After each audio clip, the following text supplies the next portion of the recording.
आप सभी का सिंप्लीफाइड फिजिक्स चैनल में स्वागत है। अगर आपने अभी तक इस चैनल को सब्सक्राइब नहीं किया है तो कर लीजिए। आगे आपके कोर्स से रिलेटेड जो भी वीडियो अपलोड करेंगे तो उसकी जानकारी आपको तुरंत मिल जाएगी। जिस वीडियो में जितना पढ़ाएंगे उसके नोट्स डिस्क्रिप्शन में दी गई PDF लिंक पर मिल जाएगी, वहां से आप नोट्स डाउनलोड कर सकते हैं। आज हम आपको पढ़ाएंगे चैप्टर 2 मापन एवं मात्रक भाग 4। इसमें हम आपको पढ़ाएंगे अल्प दूरियों का मापन, परावर्तन या प्रतिध्वनि विधि से धात्विक चादर की मोटाई, लंबाई के लिए कुछ मात्रक, द्रव्यमान का मापन, द्रव्यमान और भार में अंतर, मापन के आधार पर द्रव्यमान के प्रकार, द्रव्यमान के लिए कुछ विशिष्ट मात्रक, समय का मापन। भाग 1, 2 और 3 हम आपको इसके पहले वाली वीडियो में पढ़ा चुके हैं। भाग 3 में हमने आपको पढ़ाया था लंबाई का मापन। लंबाई के मापन के लिए दो तरह की लंबाई मापते हैं, लंबी दूरियों का मापन, अल्प दूरियों का मापन। लंबी दूरी मापने के लिए दो विधियां हैं, परावर्तन या प्रतिध्वनि द्वारा लंबाई का मापन। सेकंड विधि है लंबन विधि। तो परावर्तन या प्रतिध्वनि विधि द्वारा लंबाई के मापन में पढ़ा था पहाड़ी की दूरी, चंद्रमा की दूरी, रडार, सोनार। लंबन विधि में पढ़ा था तारे की दूरी, चंद्रमा का आकार। आज हम आपको पढ़ाएंगे अल्प दूरियों का मापन, परावर्तन या प्रतिध्वनि विधि से धात्विक चादर की मोटाई। परावर्तन या प्रतिध्वनि विधि से धात्विक चादर की मोटाई ज्ञात करने के लिए क्या करते हैं, पहले एक चादर बनाई,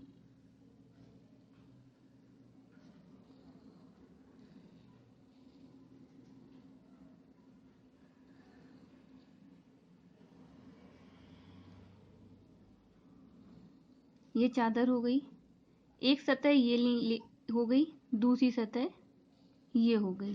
ठीक है।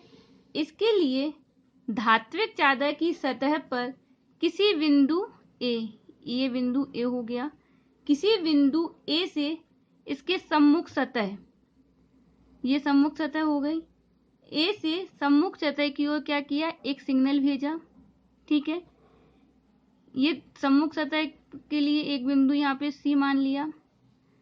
ए से एक ही सतह से सम्मुख सतह की ओर सिग्नल भेजा तथा बिंदु सी से टकराकर ये वापस उसी सतह पर लौट आता है। ठीक है। ये बिंदु क्या मान लिया, बी मान लिया। तो सिग्नल ए से सी तक जाने तथा सी से बी तक आने में लगा समय टी है। ठीक है। माना चादर की जो मोटाई है वो कितनी हो गई, ये मोटाई डी, स्मॉल डी हो गई। ठीक है। ये क्या कि सिग्नल भेजा, यानी सिग्नल, जो सिग्नल भेजेंगे उसको वेग से प्रदर्शित करेंगे। ठीक है। तो क्या होगा, सूत्र क्या होता है, वेग बराबर दूरी बटे समय। ठीक है। दूरी कितनी हो गई, सिग्नल यहां से यहां तक गया, फिर वापस यहां पर आया, तो 2D D प्लस दूरी बराबर D plus D 2D। Time कितना हो गया, यहां से यहां तक और फिर वापस लौटने में समय T। तो वेग बराबर दूरी बटे समय, तो क्या हो जाएगा, V बराबर 2D बाई T। तो D बराबर 1/2 V क्रॉस T। तो D क्या है यहाँ पे, चादर की मोटाई। यदि V और T के मान ज्ञात हों तो D के मान की गणना कर सकते हैं। ठीक है, समझ में आया। सबसे पहले क्या ली, एक चादर ली, इसकी मोटाई d है। सिग्नल को एक किसी सतह के बिंदु A से सिग्नल को कहाँ भेजा, सम्मुख सतह पर भेजा, जो बिंदु C से टकराकर वापस अपनी सतह पर आ जाता है। तो सिग्नल के बिंदु A से C तक जाने तथा C से वापस B तक आने में लगा समय t है। इसकी दूरी टोटल कितनी हो गई, 2d हो गई। तो v बराबर 2d/t, तो d बराबर 1/2 क्रॉस v क्रॉस t। यदि v और t के मान ज्ञात हैं तो d की गणना कर सकते हैं। अब है अगला टॉपिक, लंबाई के लिए कुछ विशिष्ट मात्रक। सबसे पहले है बहुत छोटी दूरियों के लिए कौन कौन से मात्रक होते हैं, fermi, angstrom, nanometer, micron. Fermi, इस मात्रक का उपयोग नाभिकीय आकार को व्यक्त करने में किया जाता है। इसका संकेत F है। तो 1 fermi is equal to 10⁻⁻15 meter. ठीक है, 1 फर्मी इज इक्वल टू है 10⁻⁻15 मीटर। इसका उपयोग नाभिकीय आकार को व्यक्त करने में किया जाता है। अगला है एंगस्ट्रॉम। इस मात्रक का उपयोग प्रकाश के तरंगदैर्घ्य के मापन में किया जाता है। इस मात्रक का उपयोग प्रकाश के तरंगदैर्घ्य के मापन में किया जाता है। इसका संकेत एंगस्ट्रॉम है। ये डॉट ए के ऊपर रखा जाएगा। तो 1 एंगस्ट्रॉम बराबर 10⁻⁻10 मीटर। ठीक है, एंगस्ट्रॉम का उपयोग कहाँ किया जाता है, प्रकाश के तरंगदैर्घ्य के मापन में किया जाता है। फर्मी का उपयोग कहाँ किया जाता है, नाभिकीय आकार को व्यक्त करने में किया जाता है। नैनोमीटर, नैनोमीटर का उपयोग प्रकाश और अन्य विकिरण की तरंगदैर्घ्य मापने में किया जाता है। इसका संकेत nm है। काय में किया जाता है इसका उपयोग, प्रकाश और अन्य विकिरणों की तरंगदैर्घ्य मापने में किया जाता है। इसका संकेत nm है। तो 1 नैनोमीटर बराबर 10⁻⁻9 मीटर। ठीक है, अगला है माइक्रोन। माइक्रोन, इस मात्रक का उपयोग जीव विज्ञान में अति सूक्ष्म जीवाणुओं के आकार को व्यक्त करने में किया जाता है। इस मात्रक का उपयोग जीव विज्ञान में अति सूक्ष्म जीवाणुओं के आकार को मापने में किया जाता है या व्यक्त करने में किया जाता है। इसका संकेत μm है। तो 1 माइक्रोन बराबर 10⁻⁻6 मीटर। ये हो गए आपके छोटी दूरियों के लिए लंबाई के कुछ विशिष्ट मात्रक, fermi, angstrom, nanometer, micron. 1 fermi बराबर 10⁻⁻15 मीटर, 1 एंगस्ट्रॉम बराबर 10⁻⁻10 मीटर, 1 नैनोमीटर बराबर 10⁻⁻9 मीटर और 1 माइक्रोन बराबर 10⁻⁻6 मीटर। अब अत्यधिक बड़ी दूरियों के मापन। सबसे पहला है प्रकाश वर्ष। इस नाम को सुनते ही बच्चे क्या बोल करते हैं, क्वेश्चन आया ऑब्जेक्टिव प्रकाश वर्ष किसका मात्रक है। तो सबसे पहले प्रकाश वर्ष देखते ही सब समय का मात्रक टिक कर आते हैं। तो आपको ध्यान रखना है कि अत्यधिक बड़ी दूरियों के मापन के लिए क्या यूज किया जाता है, प्रकाश वर्ष। प्रकाश वर्ष की डेफिनेशन क्या होती है, प्रकाश वर्ष द्वारा निर्वात में एक वर्ष में चली गई दूरी। प्रकाश वर्ष द्वारा निर्वात में एक वर्ष में चली गई दूरी को कहते हैं एक प्रकाश वर्ष। ठीक है, तो प्रकाश वर्ष बराबर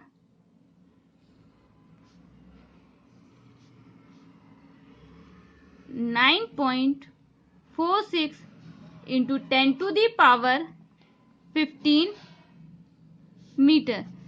एक प्रकाश वर्ष बराबर क्या होता है? 9.46 इंटू 10⁻15 मीटर।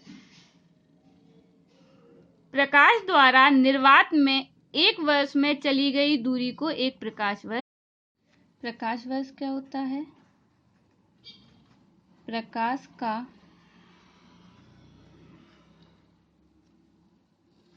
निर्वात में एक वर्ष में चली गई दूरी एक प्रकाश वर्ष कहलाती है। ठीक है, तो एक प्रकाश वर्ष बराबर 9.46 इंटू 10⁻15 मीटर। क्या होती है एक प्रकाश वर्ष बराबर? 9.46 इंटू 10⁻15 मीटर। खगोलीय मात्रक क्या होता है? सूर्य और पृथ्वी के बीच की दूरी को खगोलीय मात्रक कहते हैं। एक खगोलीय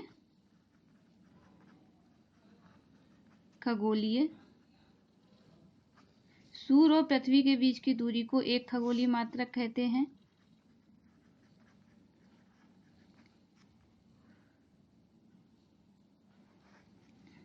एक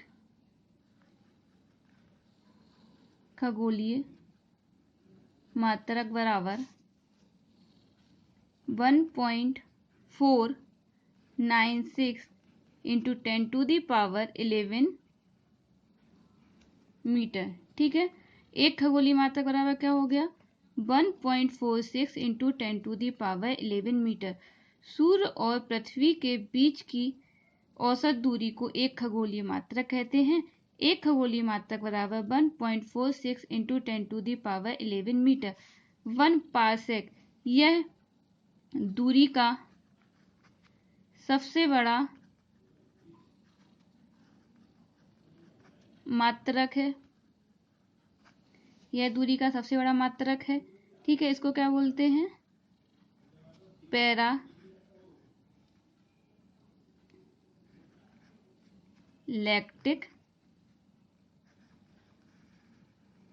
सेकेंड। ठीक है, क्या बोलते हैं इसको? पैरालैक्टिक सेकेंड। तो एक पारसेक बराबर 3.08 इंटू 10⁻16 मीटर। ठीक है, क्या हो गया? एक पारसेक बराबर 3.08 इंटू 10⁻16 मीटर। अब है पारसेक खगोलीय मात्रक प्रकाश वर्ष में संबंध। आपको समझ में आ रहा है? सबसे बड़ा क्या है? पारसेक, इसकी पावर 16 है। फिर है प्रकाश वर्ष, इसकी पावर 15 है। फिर है खगोलीय मात्रक। तो सबसे बड़ा क्या हो गया? एक पारसेक। उससे छोटा है प्रकाश वर्ष। ठीक है, एक प्रकाश वर्ष। फिर प्रकाश वर्ष से छोटा कौन सा हो गया अपना? खगोलीय वन, खगोलीय मात्रक। ठीक है, पारसेक, फिर प्रकाश वर्ष, फिर वन खगोलीय मात्रक। ठीक है, अब उसके बाद टॉपिक है द्रव्यमान का मापन। द्रव्यमान के मापन में सबसे पहले द्रव्यमान, फिर भार। द्रव्यमान क्या होता है? किसी वस्तु में समाहित पदार्थ की मात्रा। किसी वस्तु में समाहित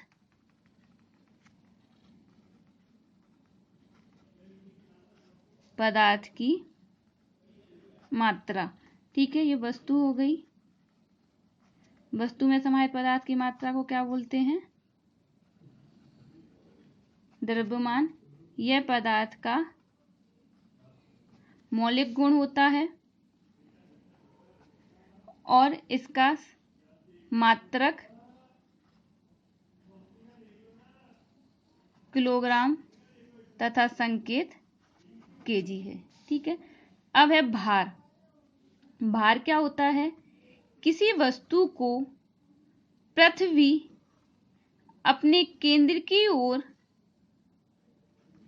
जितने बल से आकर्षित करती है उसे उस वस्तु का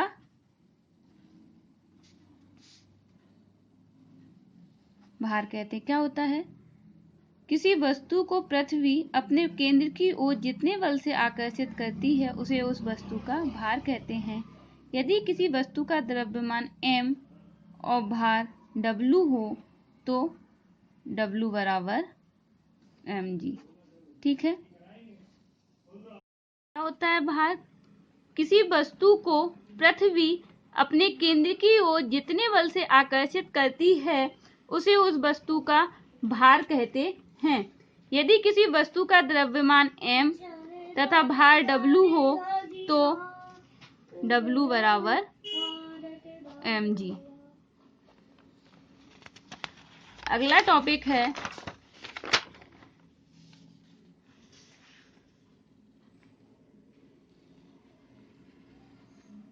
द्रव्यमान और भार में अंतर। ठीक है। क्या है अगला टॉपिक? द्रव्यमान और भार में अंतर। अभी आपने देखा पहला पॉइंट क्या है? वह द्रव्यमान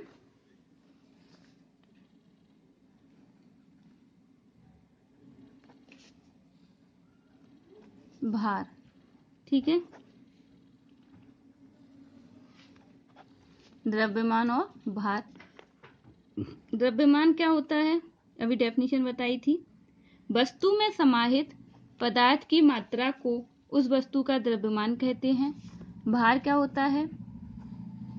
किसी वस्तु को पृथ्वी अपने केंद्र की ओर जिस बल से आकर्षित करती है, जितने बल से आकर्षित करती है उसे उस वस्तु का भार कहते हैं। दूसरा पॉइंट है इसका मान प्रत्येक स्थान पर समान रहता है। इसका मान भिन्न भिन्न स्थानों पर भिन्न भिन्न होता है क्योंकि इसका मान गुरुत्वीय त्वरण g पर निर्भर करता है। द्रव्यमान का मात्रक किलोग्राम होता है। भार का मात्रक न्यूटन होता है।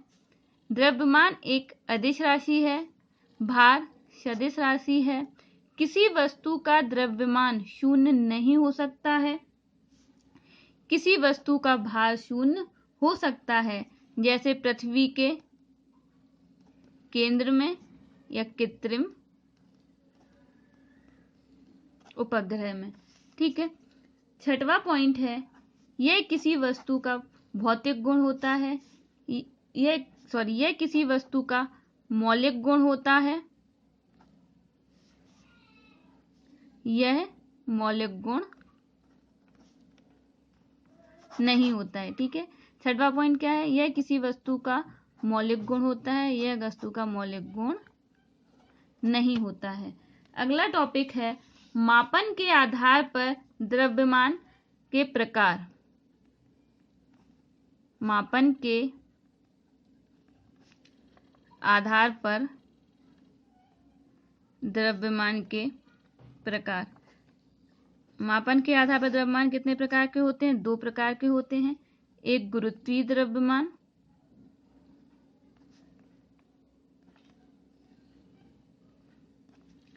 दूसरा जड़त्वीय द्रव्यमान।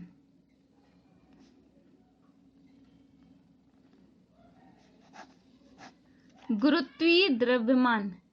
यदि किसी वस्तु का द्रव्यमान उस पर गुरुत्व के प्रभाव पर मापा जाए।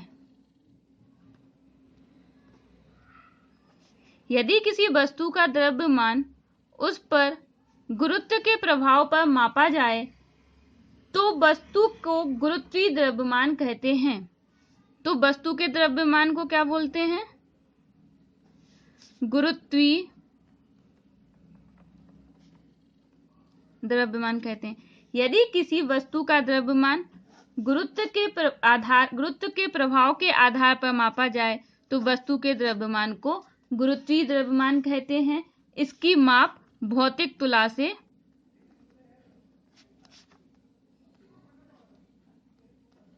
की जाती है। जड़त्वीय द्रव्यमान क्या होता है? यदि गुरुत्व के अतिरिक्त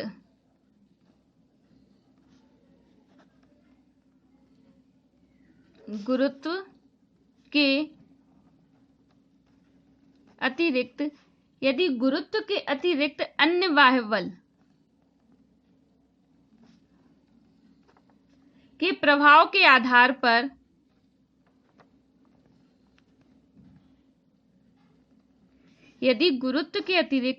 बाह्य बल के प्रभाव के आधार पर वस्तु का द्रव्यमान मापा जाए तो ऐसे द्रव्यमान को जड़त्वीय द्रव्यमान कहते हैं। ठीक, गुरुत्वीय द्रव्यमान क्या होता है? यदि किसी वस्तु का द्रव्यमान गुरुत्व के प्रभाव के आधार पर मापा जाए तो उस द्रव्यमान को गुरुत्वीय द्रव्यमान कहते हैं। इसे भौतिक तुला से मापा जाता है। जड़त्वीय द्रव्यमान क्या हो जाता है?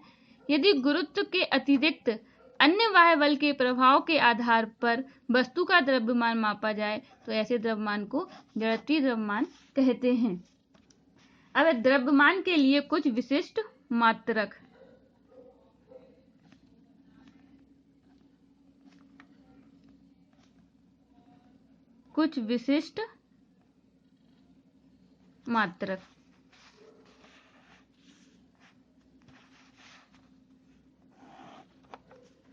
ठीक है, छोटे द्रव्यमान के लिए मात्रक पहले है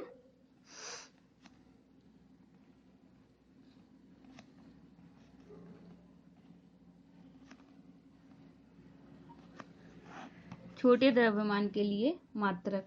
नंबर 1 है परमाणु द्रव्यमान मात्रक। ठीक है,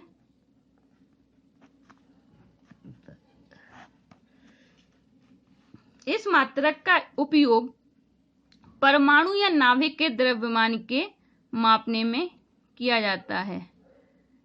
परमाणु या नाभिक के द्रव्यमान को मापने में किया जाता है। इसका संकेत U है। तो 1 परमाणु द्रव्यमान मात्रक या 1U बराबर 1.66 इंटू 10⁻⁻27 kg कितना होता है? एक परमाणु द्रव्यमान मात्रक 1U बराबर 1.66 इंटू 10⁻⁻27 kg। क्या परमाणु द्रव्यमान मात्रक क्या होता है? इस मात्रक का उपयोग परमाणु या नाभिक के द्रव्यमान के मापन में किया जाता है। इसका संकेत U होता है। सेकंड है 1 ग्राम। 1 ग्राम बराबर क्या होता है? 10⁻³ kg। ठीक है, थर्ड है 1 milligram. 10⁻³ gram is equal to 10⁻⁻6 kg। ये हो गया अपना एक परमाणु द्रव्यमान। 1 ग्राम बराबर 10⁻³ किलोग्राम। 1 मिलीग्राम बराबर होता है 10⁻³ ग्राम या 10⁻⁻6 kg।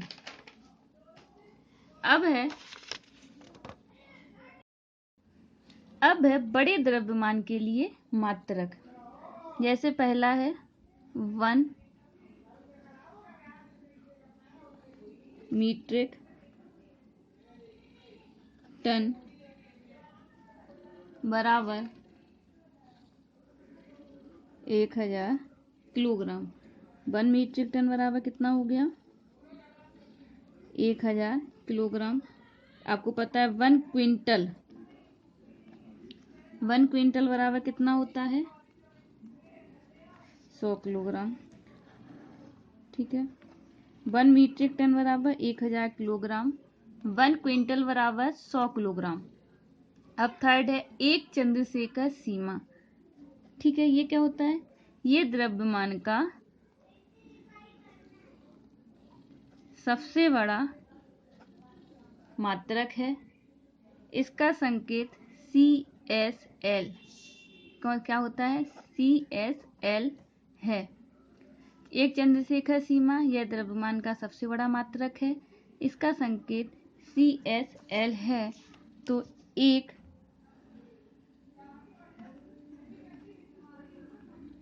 चंद्रशेखर सीमा बराबर सूर्य के द्रव्यमान का 1.4 गुना। क्या है? एक चंद्रशेखर सीमा द्रव्यमान का सबसे बड़ा मात्रक है। इसका संकेत है CSL। एक चंद्रशेखर सीमा बराबर सूर्य के द्रव्यमान का 1.4 गुना। अब अगला टॉपिक है समय का मापन। समय के मापन की दो विधियां हैं। नंबर 1 प्रत्यक्ष विधि। नंबर 2 अप्रत्यक्ष विधि। प्रत्यक्ष विधि से समय का मापन करने के लिए प्रचलित घड़ियों का उपयोग किया जाता है।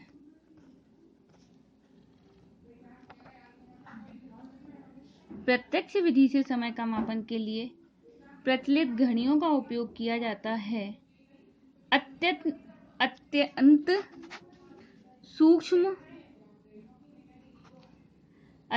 सूक्ष्म या दीर्घ अत्यंत सूक्ष्म या दीर्घ समयांतराल का मापन के लिए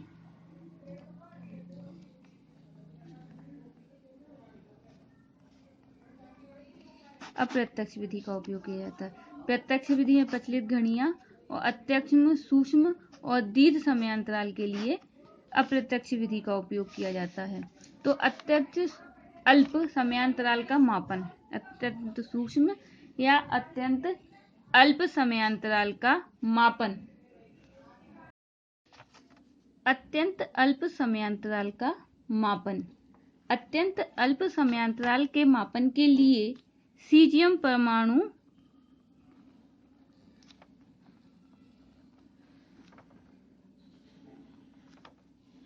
घड़ी का उपयोग किया जाता है। किसका उपयोग किया जाता है? सीजियम परमाणु घड़ी का उपयोग किया जाता है। दीर्घ समयांतराल का मापन। दीर्घ समयांतराल जैसे जीवाश्मों की आयु,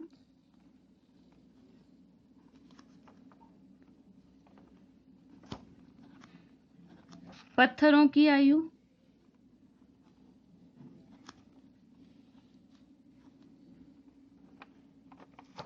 जीवाश्मों की आयु, पत्थरों की आयु के मापन के लिए रेडियो एक्टिव डेटिंग क्या किया जाता है? जीवाश्मों की आयु, पत्थरों की आयु के मापन के लिए रेडियो एक्टिव डेटिंग की घटना का उपयोग किया जाता है। ठीक है। अब जीवाश्मों की आयु के लिए कार्बन डेटिंग,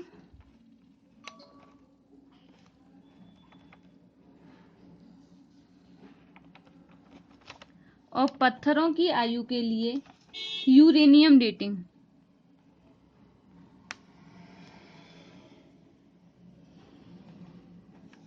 ठीक है। जीवाश्मों की आयु के लिए कार्बन डेटिंग और पत्थरों की आयु के लिए यूरेनियम डेटिंग का उपयोग किया जाता है। ठीक है।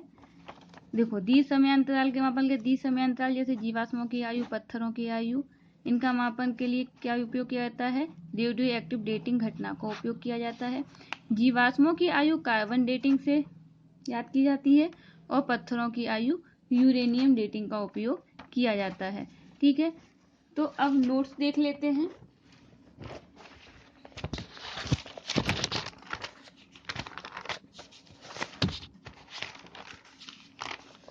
यहाँ से अल्प दूरियों का मापन ये बता दिया था हमने आपको, ये धात्विक चादर लेके। ठीक है, उसके बाद है, ये सब हमने आपको बता दिए। लंबाई के लिए कुछ विशिष्ट मात्रक, बहुत छोटी दूरियों के लिए फर्मी, एंगस्ट्राम, नैनोमीटर। फिर है माइक्रोन, अत्यधिक बड़ी दूरियों के लिए बता दिया 1 प्रकाश वर्ष। खगोलीय मात्रक क्या होता है। उसके बाद पार्सेक, प्रकाश वर्ष, पार्सेक और खगोलीय मात्रक में संबंध। फिर द्रव्यमान का मापन भी बता दिया। द्रव्यमान क्या होता है, किसी वस्तु में समाहित पदार्थ की मात्रा को उस वस्तु का द्रव्यमान कहते हैं। यह किसी वस्तु का मौलिक गुण होता है। ठीक है, ये सब हमने आपको समझा दिया है। उसके बाद भार भी बता दिया कि किसी वस्तु को पृथ्वी अपने केंद्र की ओर जितने बल से आकर्षित करती है उसे वस्तु का भार कहते हैं। ठीक है, उसके बाद हमने आपको अंतर भी बता दिए। सब पदार्थ, समाहित पदार्थ की मात्रा को वस्तु का द्रव्यमान कहते हैं। पृथ्वी अपने केंद्र की ओर जितने बल से आकर्षित करती है उसे वस्तु का भार कहते हैं। ठीक है, ये सब हमने आपको बता दिया। फिर है मापन के आधार पर द्रव्यमान 2 प्रकार के होते हैं, गुरुत्वीय द्रव्यमान, जड़त्वीय द्रव्यमान। ठीक है, फिर है द्रव्यमान के लिए कुछ विशिष्ट मात्रक। छोटे द्रव्यमान के लिए परमाणु द्रव्यमान मात्रक। इस मात्रक का उपयोग नाभिक के द्रव्यमान के लिए किया जाता है। इसका संकेत U है। तो 1 म्यू बराबर 1.66 × 10⁻⁻27 kg, 1 ग्राम बराबर 10⁻³ kg, 1 मिलीग्राम बराबर 10⁻³ gram is equal to 10⁻6 kg। फिर है बड़े द्रव्यमान के लिए 1 मीट्रिक टन बराबर 1000 किलोग्राम, 1 क्विंटल बराबर 100 किलोग्राम, एक चंद्रशेखर सीमा। यह द्रव्यमान का सबसे बड़ा मात्रक है। इसका संकेत CSL है। तो एक चंद्रशेखर सीमा बराबर सूर्य के द्रव्यमान का 1.4 गुना। अब समय का मापन। समय मापन की 2 विधियां, प्रत्यक्ष विधि, अप्रत्यक्ष विधि। प्रत्यक्ष विधि से समय का मापन करने के लिए प्रचलित घड़ियों का उपयोग किया जाता है। अत्यंत अल्प समय अथवा दीर्घ समयांतराल का मापन अप्रत्यक्ष विधि से किया जाता है। अत्यंत अल्प समयांतराल के मापन के लिए सीजियम परमाणु घड़ी का उपयोग किया जाता है। दीर्घ समयांतराल का मापन, दीर्घ समयांतराल जैसे जीवाश्मों की आयु, पत्थरों की आयु मापन के लिए रेडियो एक्टिव डेटिंग की घटना का उपयोग किया जाता है। जीवाश्मों की आयु के लिए कार्बन डेटिंग तथा पत्थर की आयु के लिए यूरेनियम डेटिंग का उपयोग किया जाता है। धन्यवाद।